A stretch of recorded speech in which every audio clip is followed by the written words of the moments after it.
Hey guys, it's Lupe here from Team Empire. Today we're going to be going over the deck that I ran in tri-reg format. Me and Jack at least taught back-to-back both days in both standard and in tri-reg. And in tri-reg I was in A, so I was V player. And tri-reg was a lot of fun. Me and Jack just here were very excited for it as soon as it was announced, and we couldn't wait to play in it. And overall, I think as a team we had a lot of fun in the format, or the different formats. And all of our opponents seem to be enjoying it too. And even in the venue itself, I didn't really see anyone that was like, oh man, why is it tri-reg? And I think everyone had a good time. It was genuinely interesting to play in a tri-reg format because each format is so different. V is very solved. Standard, you have some rogue picks that come up here and there, and then Prem is kind of like the Wild West right now, so you don't know what you're going to face. So it makes it really interesting to look over and see you could be having the easiest game of your life and your teammates over there struggling. So it's a little interesting, but we're going to be going over the deck I played for V.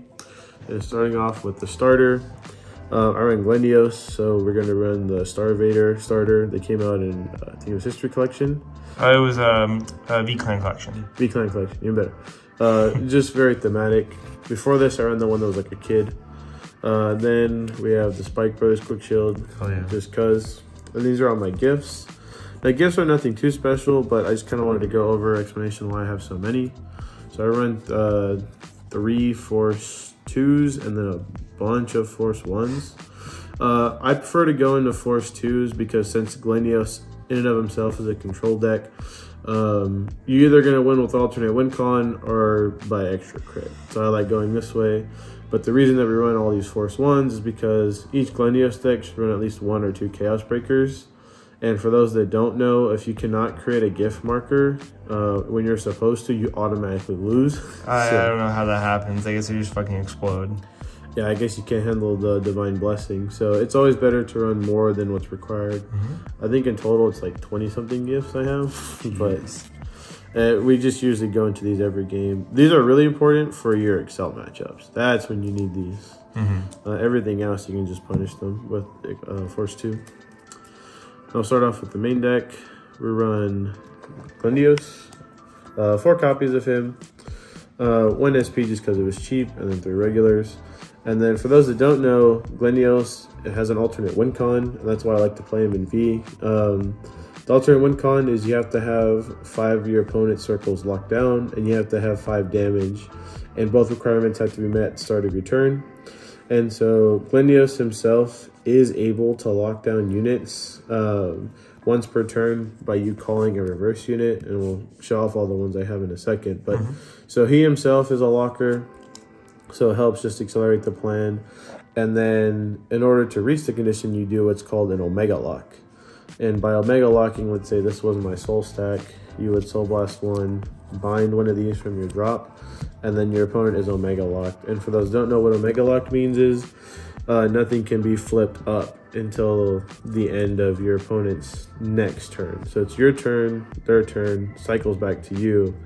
And if you don't Omega lock, then at the end of their next turn after your turn, then it'll unlock. Doesn't that also mean they can't countercharge either because of the wording? Yeah, you cannot countercharge if you are Omega locked, which so most people tend to forget, even some Glendios players themselves, just because they're too worried about. The deck is really focused about locking down the circles. So there's been some games where my opponent's going to countercharge. I'm like, oh wait, you can't because of the Omega lock.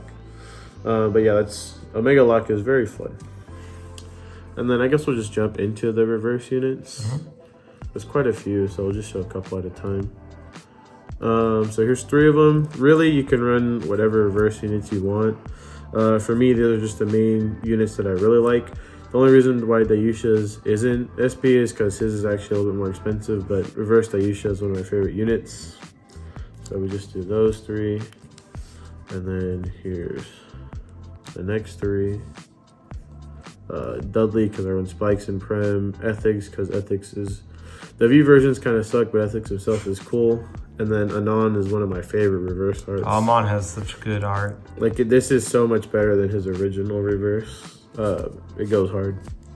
And then for the last 2, we run one of Jack's, and then Himiko because it's Himiko. So in total, we run 8. I used to run 9, but honestly, 8 is more than enough. And the reason that I only run 9 now is because, or 8 instead of 9, is because we run 1 Chaos Breaker. Chaos is in here for our Excel matchups.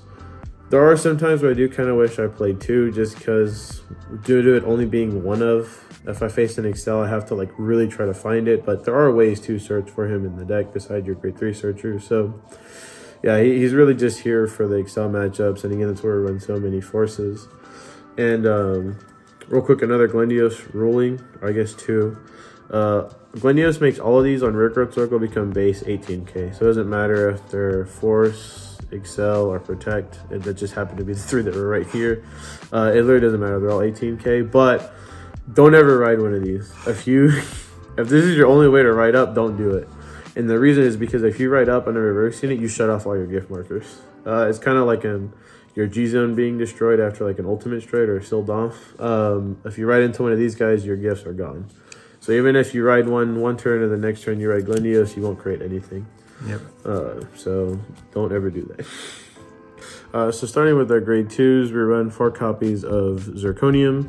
Zirconium is a really important card for any Star Vader build. You'll always come across him just because his first skill is really strong, being able to on play CB1 lock the opponent's top card of their deck. And that's Van or Rear, by the way. And then the second skill is also really strong. As long as your opponent's grade 3 or greater, your Vanguard's original crit becomes 2, which is kind of redundant with Force 2 already setting it to default 2 crit. But I usually, when I ride up and I have Zirconium, I'll call him on a rear, and then I'll create the gift marker on a rear and then call him to that rear circle with it so that he's 2 crit and Glendios is 2 crit. So it only gets redundant by the time I've ridden 3 Glendioses, or 2 if I've only seen 1 the whole game and he dies, and I have to ride another Glendios just to keep that pressure on.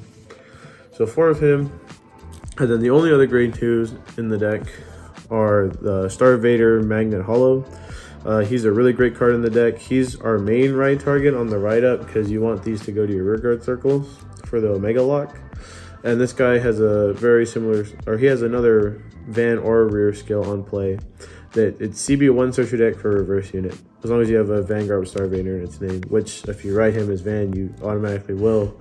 And then on Rear, you will because everything is a Star Vader besides the reverse units and 1 other grade 1. So you'll always reach the requirement. So yeah, and then his second skill is actually really strong. He's like your main attacker in the deck.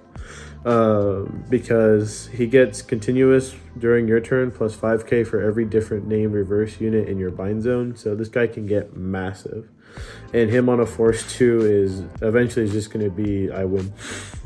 Because even though triggers do have more shield and units typically have more shield than in standard, I mean it gets very hard to constantly be blocking a 2 crit big number. Then move on to our grade 1s.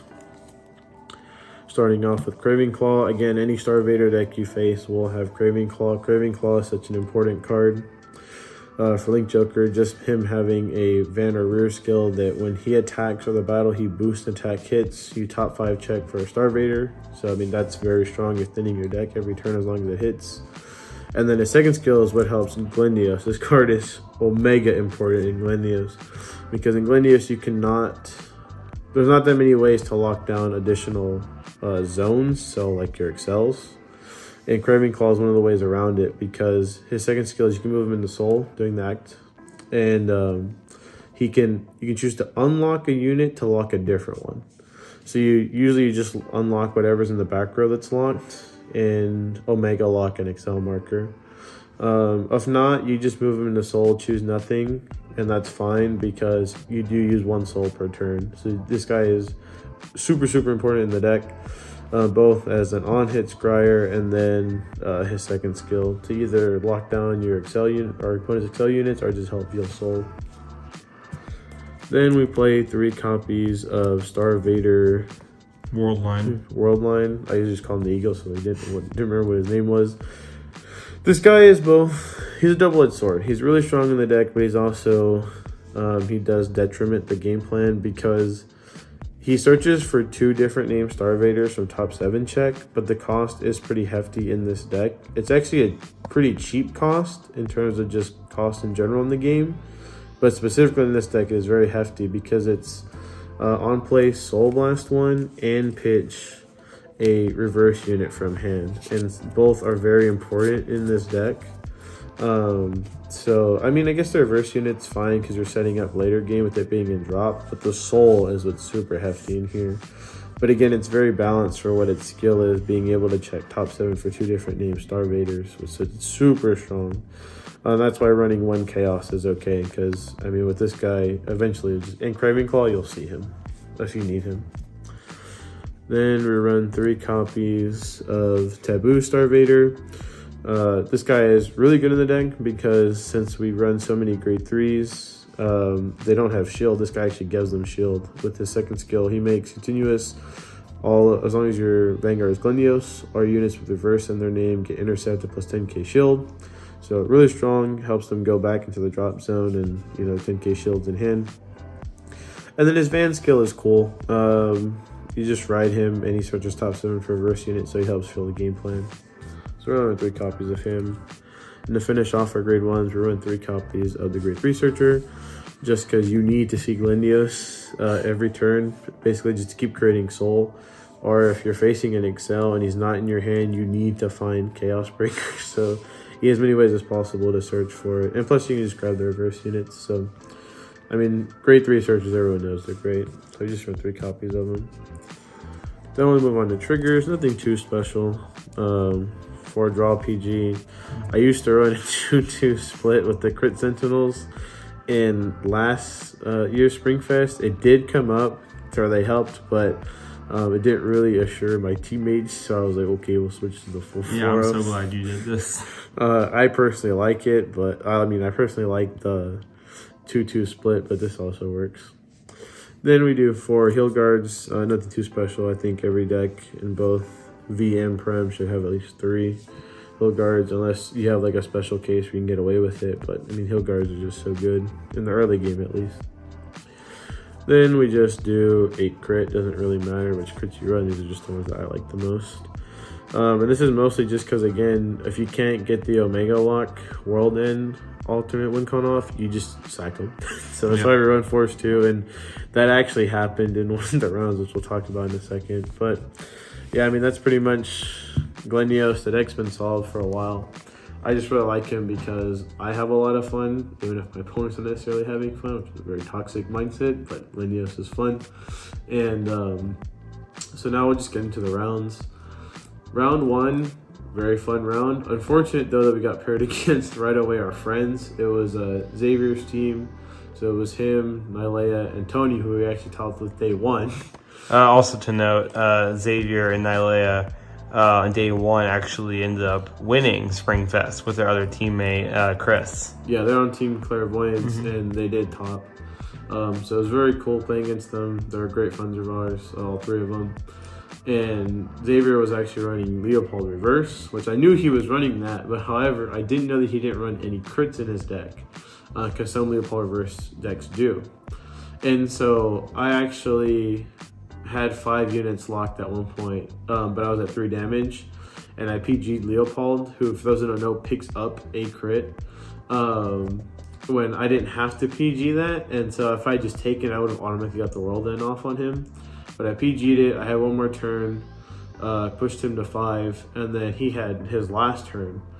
And he was like, if I don't kill you here, you're just going to get the World End off. Because he told me then that he didn't run any crits. Because it was last turn no matter what. Either he killed me or I got the World End.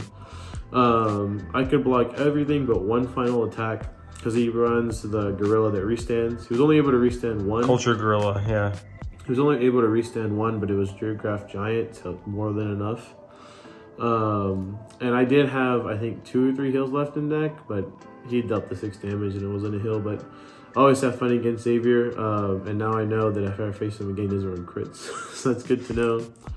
Another round of highlight was at one point I faced a Grand Blue player. Very nice guy. If you're watching this video, because I do know you watch our videos sometimes, thank you for the game. Fortunately, he did brick on G-Assist. He couldn't find a grade 2 for 2 turns, which, I mean, and I went first, so it's really rough on a Night Rose player when Glendios is going first, because their codename can lock down the circles faster than they can clear them. and then especially bricking on G assist. So it was really unfortunate for him, and we did want to face each other again in top 8, but unfortunately that didn't happen.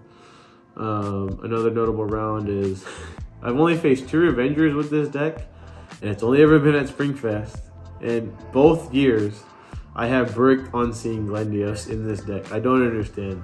And I actually searched very hard. I think I saw 2 grade 1 searchers, or grade 3 searchers. I used the Eagle twice, so that was top 14 basically. He let Craving Claw hit 3 times.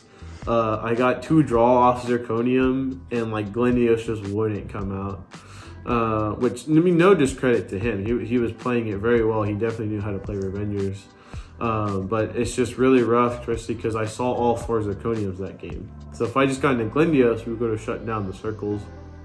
But that didn't really happen, just because we didn't see Glendios. Although we also, another notable round, we faced this is also our not in order, by the way. I ended up facing a Astro Poet player, very nice player. But unfortunately, I did make a misplay going into his final turn. I used Zirconium to lock the circle that he only had left, was where the Astral Plane usually goes. And I was too lost in thought of like creating bigger number for pressure that I forgot to use Craving Claw skill to switch the locked unit from that circle, which was going to be destroyed anyways, to at that point his front 2 were locked and his back 2 were unlocked, and they were both Astro Poets. So I should have locked one of the Astro Poets, didn't even matter which one, just so that he couldn't restand Valkyrion, because I actually PG'd it, and going into the turn I forgot they had that skill, but as soon as he stood I was like, oh shit, he's gonna restand him. So, and I did have heals left in deck, I just had to pray that I hit one. It didn't happen. Again, no discredit to him, he played it out very well, but I do think that if I had locked that game, that round at least would have been mine. And then the last notable round is actually top 8. I faced a Hamscape player. Big congratulations to him, he went undefeated the whole day. Congratulations to his team for getting first in Tri-Reg. But I never faced Hamscape before. And so I had no clue what it did. I just knew that it was going to create excels. And it's very weird because I've never opened up a game with Chaos Breaker since I've had him in my deck, which is about 1.5 years now. And that's the only game I've ever played with this deck where I opened him up.